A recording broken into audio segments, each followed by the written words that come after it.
Hi all, ಎಲ್ಲರೂ ಹೇಗಿದ್ದೀರಾ? ಇದು ಏಕಾದಶಿ ಹಬ್ಬದ ದಿನದ ಲಾಗ್ ಆಗಿದೆ. ಸೊ ನಾವು ಊರಿಗೆ ಹೋಗಿದ್ವಿ ಅಮ್ಮ ಮನೆಗೆ. ಸೊ ಅಮ್ಮ ಮನೆಯಿಂದ ಸ್ಟಾರ್ಟ್ ಮಾಡ್ತಾ ಇದ್ದೀನಿ ಲಾಗು. ಇಲ್ಲಿ ತುಳಸಿ ಗಿಡ ಇತ್ತು ಅಮ್ಮನ ಮನೆಯಲ್ಲಿ, ಅದೆಷ್ಟು ಚೆನ್ನಾಗಿ ಬಂದಿತ್ತು ಅಂದರೆ ಸೂಪರಾಗಿ ಬಂದಿದೆ. ಅದಕ್ಕೆ ಅಂದ್ಬಿಟ್ಟು ಒಂದು ವೀಡಿಯೋ ಮಾಡಿದ್ದೀನಿ. ನಮ್ಮಮ್ಮ ಊರು ಬಂದುಬಿಟ್ಟು ಹಾಸನ್ನು. ಸೊ ಈ ಕಡೆ ಸೈಡಲ್ಲೆಲ್ಲ ಏಕಾದಶಿ ಅಂದರೆ ತುಂಬ ಗ್ರ್ಯಾಂಡಾಗಿ ಮಾಡ್ತಾರೆ. ಬೆಂಗಳೂರಲ್ಲೆಲ್ಲ ಕೆಲವ್ರಿಗೆ ಏಕಾದಶಿ ಅಂದರೆ ಏನಂತಲೇ ಗೊತ್ತಿಲ್ಲ. ಸೊ ಮುಂದೆ ಹೇಳ್ತೀನಿ ಡೀಟೇಲಾಗಿ, ಎಲ್ಲೂ ಸ್ಕಿಪ್ ಮಾಡ್ದಂಗೆ ವೀಡಿಯೋ ನೋಡಿ ಏಕಾದಶಿ ಹೇಗೆ ಮಾಡ್ತಾರೆ ಏನು ಅಂತ ಫುಲ್ ಡೀಟೇಲಾಗಿ ಹೇಳ್ತೀನಿ. ಸೊ ಹಾಗೆ ನಮ್ಮಣ್ಣ ಹಬ್ಬಕ್ಕೆ ಅಂದ್ಬಿಟ್ಟು ಮಾವಿನ ತೋರಣ ಎಲ್ಲ ಕಟ್ತಾ ಇದ್ದ. ಸೊ ಅವನಿಗೆ ವೇಗಿಸ್ತಾ ಇದ್ದೆ. ಸೊ ನಾವು ಇವಾಗ ದೇವಸ್ಥಾನಕ್ಕೆ ಬೇರೆ ಹೋಗಬೇಕು, ರೆಡಿ ಆಗ್ತೀವಿ. ಇವಾಗ ಹೊರಟ್ವಿ ನಾವು ದೇವಸ್ಥಾನಕ್ಕೆ. ಜೇನ್ಕಲ್ ಸಿದ್ದೇಶ್ವರ ಬೆಟ್ಟ, ಇದು ಅರಸೀಕೆರೆ ತಾಲೂಕಲ್ಲಿರೋದು. ಈ ದೇವ್ರು ತುಂಬ ಪವರ್ಫುಲ್ ಅಂತಲೇ ಹೇಳ್ಬೋದು. ನಮಗಂತೂ ನಾವು ಊರಿಗೆ ಬಂದಾಗ ಮಿಸ್ಸೇ ಮಾಡಲ್ಲ. ಬಂದಾಗ ಪ್ರತಿ ಟೈಮು ಹೋಗಿಲ್ಲ ಅಂತಂದರೆ ಮನಸ್ಸಿಗೆ ಸಮಾಧಾನನೇ ಇರಲ್ಲ ಅಂತಲೇ ಹೇಳ್ಬೋದು. ತುಂಬ ಚೆನ್ನಾಗಿದೆ ನೋಡ್ಲಿಕ್ಕೂ. ಇದು ನೋಡಿ, ಇದು ನಮ್ಮೂರ ಕೆರೆ ವ್ಯೂ ನೋಡೋದಕ್ಕಂತೂ ಸೂಪರಾಗಿದೆ ಅಂತ ಅಂದ್ಬಿಟ್ಟು ಒಂದು ವೀಡಿಯೋ ಮಾಡ್ಕೊಂಡಿದ್ದೀನಿ. ಚೆನ್ನಾಗಿದೆ. ಹಾಗೆ ಹೇಳ್ಬೇಕಂತಂದರೆ ನಾವು ಈ ದೇವಸ್ಥಾನಕ್ಕೆ ಯಾವಾಗಲೂ ಫಸ್ಟೆಲ್ಲ ನಡ್ಕೊಂಡೇ ಹೋಗ್ತಿದ್ವಿ. 3 ಕಿಲೋಮೀಟ್ರ್ ಆಗುತ್ತೆ ಅಮ್ಮ ಮನೆಯಿಂದ ದೇವಸ್ಥಾನಕ್ಕೆ. ಸೊ ನಾವು ಅವಾಗೆಲ್ಲ ಬೆಟ್ಟ ಹತ್ಕೊಂಡು ಹೋಗ್ತಿದ್ವಿ. ಚಿಕ್ಕ ಚಿಕ್ಕ ಮಕ್ಕಳೆಲ್ಲ ಒಟ್ಟಿಗೆ ಒಂದು ಮನೆ, ಎಲ್ಲರ ಮನೆಯವರು ಒಂದು ಬೆಟ್ಟಕ್ಕೆ ಹೋಗ್ತಿದ್ದೀವಿ ಅಂತ ಅಂದರೆ ಎಲ್ಲರೂ ಬರ್ತಿದ್ರು. ಅಷ್ಟು ಇದಾಗಿ ಹೋಗ್ತಿದ್ವಿ ನಾವು ಅವಾಗ. ಇವಾಗೆಲ್ಲ ಗಾಡಿಗಳಾಗಿರೋದ್ರಿಂದ ಇವಾಗೆಲ್ಲ ಗಾಡಿಗಳು ಮತ್ತು ಕಾರ್ಗಳಲ್ಲೇ ಓಡಾಡ್ತಾರೆ. ಸೊ ಹಂಗಾಗಿ ಇವಾಗ ನಡ್ಕೊಂಡು ಹೋಗೋ ರೋಡು ಕೂಡ ಇಲ್ಲ. ಅದು ಇವಾಗ ಗುಡ್ಡದಲ್ಲಿ ಮುಚ್ಚೋಗ್ಬಿಟ್ಟಿದೆ ಅನಿಸುತ್ತೆ. ಸೊ ಇವಾಗ ನೋಡಿ ನಾವು ಬಂದ್ವಿ ಇವಾಗ ದೇವಸ್ಥಾನದ ಹತ್ರ. ಸೊ ಸಂಡೇ ಆಗಿತ್ತು ನಾವು ಬಂದಿದ್ದು. ಎಷ್ಟು ಜನ ಇದ್ದಾರೆ ಅಂದರೆ ಪ್ರತಿದಿನ ಇರುತ್ತೆ ಇಲ್ಲಿ, ಪ್ರತಿದಿನವೂ ಅನ್ನ ಸಂತರ್ಪಣೆ ಎಲ್ಲ ಇರುತ್ತೆ. ಸೊ ನಾವು ಇವಾಗ ಬಂದ್ವಿ, ಗಾಡಿ ಪಾರ್ಕ್ ಮಾಡಿಬಿಟ್ಟು ಬಂದು ಈ ಪೂಜೆ ಐಟಮ್ಸ್ ಎಲ್ಲ ತೊಗೊಂಬಂದಿರಲಿಲ್ಲ. ಸೊ ಪೂಜೆ ಐಟಮ್ಸ್ ಎಲ್ಲ ತೊಗೊಳೋಣ ಅಂತ ಅಂದ್ಬಿಟ್ಟು ತೊಗೊತಾ ಇದ್ದೀವಿ. ಇವಾಗ ಪೂಜೆ ಐಟಮ್ಸ್ ಎಲ್ಲ ತೊಗೊಂಡಿದ್ದಾಯಿತು. ಸೊ ನಾವು ಇವಾಗ ಹೋಗ್ತಾ ಇದ್ದೀವಿ, ಬೆಟ್ಟ ಹತ್ಬೇಕು ಇವಾಗ. ಈಗ 8:30 ಏನೋ ಆಗಿದೆ. ನೋಡೋಣ ಎಷ್ಟೊತ್ತಾಗುತ್ತೆ ಅಂತ ಅಂದ್ಬಿಟ್ಟು ಅದು ತಿಳಿಯೋದಕ್ಕೆ. ರಶ್ ಏನಿರೋಲ್ಲ, ಏಕೆಂತ ಅಂದರೆ ಮತ್ತೆ ಅಷ್ಟು ಬಿಸಿಲೂ ಬರೋಲ್ಲ. ಸೊ ಆರಾಮಾಗಿ ಹತ್ಬೋದು. ನೋಡಿ, ಇದೇ ರಾಜಗೋಪುರ, ತುಂಬ ಚೆನ್ನಾಗಿದೆ.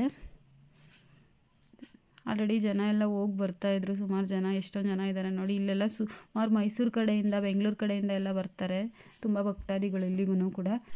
ಸೊ ಇದು ಎಂಟ್ರೆನ್ಸು, ಅದು ಗೋಪುರದ ಒಳಗಡೆಯಿಂದ ಹೋಗೋದಕ್ಕೆ.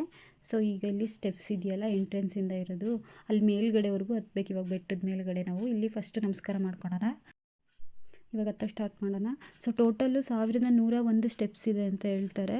ಸೊ ಇಲ್ಲಿ ಸ್ಟಾರ್ಟಿಂಗ್ ಎಂಟ್ರೆನ್ಸಿಂದ ಹತ್ತುವಾಗ ಅಷ್ಟು ಕಷ್ಟ ಅನಿಸಲ್ಲ. ಸೊ ಸ್ವಲ್ಪ ಅರ್ಧದಿಂದ ನೋಡಿದ್ರೆ ಸ್ವಲ್ಪ ಸ್ಟೆಪ್ಸು ದೊಡ್ಡದಾಗಿದೆ. ಸೊ ಅಲ್ಲಿ ಸ್ವಲ್ಪ ಕಷ್ಟ ಅನಿಸುತ್ತೆ.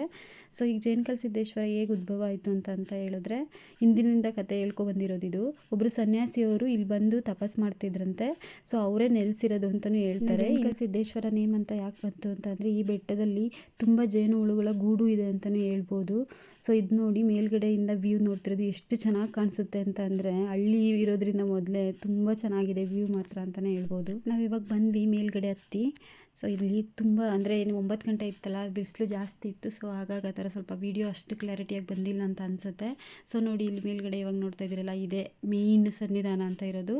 ಇಲ್ಲಿ ವಿಗ್ರಹ ಅಂತ ಏನಿಲ್ಲ, ಇದಿರೋದು ಬಲಪಾದ ಮತ್ತು ಎಡಪಾದ ಅಂತ ಅಂದ್ಬಿಟ್ಟು 2 ಪಾದ ಇದೆ. ಇದ್ರ ಮಹಿಮೆ ನಾನು ಹೇಳೋಕ್ಕೆ ಸಾಧ್ಯನೇ ಇಲ್ಲ, ಅಷ್ಟು ಇದೆ ಅಂತಲೇ ಹೇಳ್ಬೋದು. ಈಗ ಅಷ್ಟು ಕಷ್ಟಪಟ್ಟು ಮೇಲೆ ಹತ್ತು ಬರ್ತೀವಿ ಅಂದರೆ ದೇವ್ರು ನೋಡಿದ ತಕ್ಷಣ ಎಲ್ಲ ಮರ್ತೋಗುತ್ತೆ ಅಂತ ಹೇಳ್ಬೋದು. ಅಷ್ಟು ಖುಷಿನೂ ಆಗುತ್ತೆ ಇವಾಗ. ಆಮೇಲೆ ಇಲ್ಲಿ ಏನಂತ ಅಂದರೆ, ನಾವು ಉಪವಾಸದಲ್ಲಿ ಬೆಟ್ಟ ಹತ್ತಿರ್ತಿರಲ್ಲ, ಇಲ್ಲಿ ಪೂಜೆ ಎಲ್ಲ ಮಾಡಿಸಿರೋರು ಪ್ರಸಾದ ಎಲ್ಲ ತೊಗೊಂಡು ಬಂದಿರ್ತಾರೆ, ಅವ್ರು ಅಲ್ಲೇ ಹಂಚ್ತಾ ಇರ್ತಾರೆ. ನಾವು ಕೂಡ ಅದನ್ನು ಇಸ್ಕೊಂಡ್ವಿ. ಅದಾದಮೇಲೆ ಇಲ್ಲಿ ಏನಂತ ಅಂದರೆ, ಹುಣ್ಣಿಮೆನಲ್ಲಿ ತುಂಬ ಗ್ರ್ಯಾಂಡು, ಇಲ್ಲಿ ಹುಣ್ಣಿಮೆನೇ ಮೇಯ್ನ್ ಅಂತಲೇ ಹೇಳ್ಬೋದು. ಏನಂತ ಅಂದರೆ, ಪ್ರತಿ ವರ್ಷದ ಏಪ್ರಿಲ್ ತಿಂಗಳಲ್ಲಿ ಬರೋ ಹುಣ್ಣಿಮೆನಲ್ಲಿ ಪ್ರತಿ ವರ್ಷವೂ ಜಾತ್ರೆ ಆಗುತ್ತೆ. ತುಂಬ ಚೆನ್ನಾಗಿರುತ್ತೆ ಆ ಜಾತ್ರೆ ಟೈಮಲ್ಲೆಲ್ಲ. ಏನೇನು ಅರ್ಕೆ ಮಾಡ್ಕೊಂಡಿರ್ತಾರೆ ಅದೆಲ್ಲ ತೀರಿಸೋರು ಇದ್ದವರು ಬಂದಿರ್ತಾರೆ. ಸೊ ನಾವು ಇವಾಗ ಇಳಿದಿದ್ದಾಯಿತು. ಸೊ ಕೆಳಗಡೆ ಬಂದ್ವಿ, ಊಟಕ್ಕೆ ಹೋಗೋಣ ಅಂತ ಅಂದ್ಬಿಟ್ಟು ನಾವು ಊಟಕ್ಕೆ ಹೋಗ್ತಾ ಇದ್ದೀವಿ ಇವಾಗ. ಸೊ ಊಟ ತುಂಬ ಚೆನ್ನಾಗಿರುತ್ತೆ ಅಂತಲೇ ಹೇಳ್ಬೋದು. ಇಲ್ಲಿ ಏನಂತ ಅಂದರೆ, ಹಳ್ಳಿ ಸುತ್ತಮುತ್ತಲೆಲ್ಲ ಅವ್ರ ಜಮೀನಲ್ಲಿ ಬೆಳೆಸನೇ ಬೆಳೆ ಏನು ಬೆಳೆದಿರುತ್ತೆ ಅದನ್ನೆಲ್ಲ ಅವರೇ ವಾಲಂಟ್ರಿಯಾಗಿ ತಂದು ಕೊಡ್ತಾರೆ. ಸೊ ಊಟ ಎಲ್ಲ ಮುಗಿಸ್ಕೊಂಡು ಬಂದ್ವಿ. ನಮ್ಮ ಯಶಗಂತೂ ಎಲ್ಲಿ ನೋಡಿದ್ರೂ ಟಾಯ್ಸ್ ಅಂತೂ ಬೇಕೇ ಬೇಕು ಅಂತ ಹೇಳ್ತಾನೆ. ಸೊ ಹಂಗಾಗಿ ಆ ಟಾಯ್ಸ್ ತೊಗೊಂಡಿದ್ದಾಯಿತು. ಸೊ ನಾವು ಇವಾಗ ದರ್ಶನ ಎಲ್ಲ ಮುಗಿಸ್ಕೊಂಡು ಮತ್ತೆ ಊರಿಗೆ ಹೊರಡ್ತಾ ಇದ್ದೀವಿ ಇವಾಗ. ಸೊ ನಾವು ದರ್ಶನ ಎಲ್ಲ ಮುಗಿಸ್ಕೊಂಡು ಸೀದಾ ನಮ್ಮ ತೋಟದ ಹತ್ರಕ್ಕೆ ಬಂದ್ವಿ. ನಮ್ಮ ತೋಟ ಅಂತ ಅಂದರೆ ಅದೇ ರೂಟಲ್ಲೇ ಇರೋದು, ನಾವು ದೇವಸ್ಥಾನಕ್ಕೆ ಹೋಗಿದ್ವಲ್ಲ ಆ ರೂಟಲ್ಲೇ ಇರೋದು. ನೋಡಿ, ಆಲ್ರೆಡಿ ತೊಗೊಂಡು ಬಂದಿದ್ದಾಯಿತು ನಮ್ಮ ಯಶು. ಆಲ್ರೆಡಿ ಆಟಾಡ್ತಿದ್ದಾನೆ, ಅದನ್ನು ಎಷ್ಟೊತ್ತಿಗೆ ಓಪನ್ ಮಾಡ್ತೀನೋ ಅನ್ನಂಗೆ ಆಗ್ಬಿಟ್ಟಿತ್ತು ಅವನಿಗೆ. ಸೊ ಹಂಗಾಗಿ ಅಲ್ಲೇ ತೋಟದ ಹತ್ರನೇ ಓಪನ್ ಮಾಡ್ಕೊಂಬಿಟ್ಟಿದ್ದಾನೆ. ಇನ್ನು ನನ್ನ ತಮ್ಮ ಇವನು ಹೇಳ್ತಿದ್ದ, ಇದು ಹಲಸಿನ ಹಣ್ಣು ಮರದಲ್ಲೇ ಹಣ್ಣಾಗಿತ್ತು, ಸೊ ಇವಾಗ ಕಿತ್ಕೊಡ್ತೀನಿ ಇರೋ ಅಂತ ಹೇಳ್ತಿದ್ದ. ನಾನು ನೀನು ಹೈಟ್ ಇರೋದಕ್ಕೆ ಹಂಗೆ ಕೀಳ್ಬೋದಲ್ಲ ಅಂತ ರೇಗಿಸ್ತಾ ಇದ್ವಿ. ಅವನು ಇವಾಗ ಅದನ್ನು ಕೀಳೋದಕ್ಕೆ ಅಂತ ಅಂದ್ಬಿಟ್ಟು ಗಣ ಏನೋ ಹುಡುಕ್ತಾ ಇದ್ದ. ಕಡ್ಡಿ ಬರುತ್ತಲ್ಲ ಅದು ಗಣ ಅಂತ ಹೇಳಿದ್ರೆ.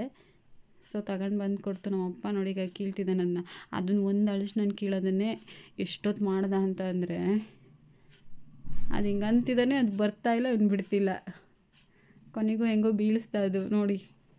ಮರದಲ್ಲೇ ಹಣ್ಣಾಗಿತ್ತು. ಸೊ ಹಂಗಾಗಿ ಕೀಳ್ತೀನಿ ರೀ, ತಗೊಂಡೋಗಿರಂತೆ ಪೂಜೆಗೆ ಅಂತ ಅಂದ್ಬಿಟ್ಟು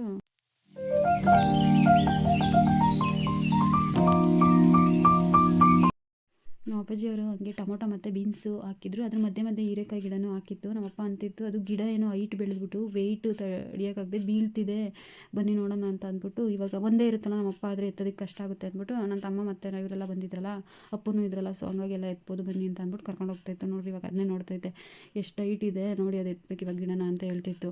ಹಂಗೆ ಆಮೇಲೆ ಕಾಯಿಗಳು ಚೆನ್ನಾಗಿ ಬಂದಿದೆ. ಅಂಥ ಟೈಮಲ್ಲಿ ಏನಾದರೂ ಒಂದು ಪ್ರಾಬ್ಲಮ್ ಆಗ್ತಾನೆ ಇರುತ್ತೆ, ಅದೇ ಏನು ಮಾಡೋಕ್ಕಾಗಲ್ಲ ಅಂತ ಅಂತಿತ್ತು. ನೋಡಿ ಇವಾಗ ನಮ್ಮಪ್ಪನೇ ತೋರಿಸ್ತೈತೆ, ಅಲ್ಲಿ ಹೋಗಿ ಪಾಪ ಇಷ್ಟಿಷ್ಟಪ್ಪ ಇದ್ದಾವೆ ನೋಡಮ್ಮ, ಇಂಥ ಟೈಮಲ್ಲಿ ಹಿಂಗೆ ಆಗೋಗ್ಬಿಡುತ್ತೆ ಏನಾದರೂ ಅಂತ ಹೇಳ್ತಾಯಿತ್ತು. ನಮಗೂ ಈ ರೈತರು ಕೆಲಸ ಎಲ್ಲ ಹಿಂಗೆ ಇರುತ್ತೆ ಅನಿಸುತ್ತೆ. ಏನಂತಂದರೆ ಇನ್ನೇನು ಬಾಯಿಗೆ ಬರುತ್ತೆ ಅನ್ನಂಗಿರುತ್ತೆ, ಆದಮೇಲೆ ಏನಾದರೂ ಒಂದು ಕೈ ಕೊಡುತ್ತೆ. ಏನು ಮಾಡೋಕ್ಕಾಗಲ್ಲ, ರೈತರು ಅಂದಮೇಲೆ ಮಳೆ ನಂಬ್ಕೊಂಡು ಮಾಡೋದೇ ಇಲ್ವಾ ಕೆಲಸ. ಅಷ್ಟೊತ್ತಿಗಾಗಲೇ ನಮ್ಮಮ್ಮ ಫೋನ್ ಮಾಡ್ತಿತ್ತು ಮನೆಯಿಂದ, ಎಷ್ಟೊತ್ತಾಯ್ತು ನೀವು ಹೋಗಿ ಬನ್ನಿ ಮನೇಲಿ ಕೆಲಸ ಇದೆ ಅಂತ ಅಂದ್ಬಿಟ್ಟು.